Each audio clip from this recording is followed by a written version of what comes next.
เมื่อวานเนี่ยผมก็ได้ถ่ายคลิปครั้งที่3วันนี้แล้วเนาะมาอัปเดตงาน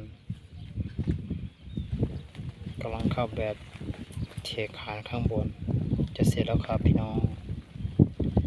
เมื่อวานนี้มีคนดูเยอะเลยถามผมมาว่า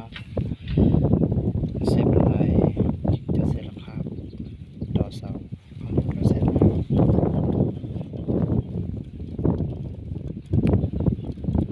จะเสร็จแล้วครับเนี่ยต่อกำลังทำคานอยู่ทำคานตัวที่ดึงแรงไว้อะจะมีคานเล็กๆอยู่ข้างล่างเนี่ยเห็นไหมจะมีคานเราก็จะทำคานไว้ข้างบนเพื่อดึงไว้ระยะของมันเสาก็มาแล้ว6 ต้น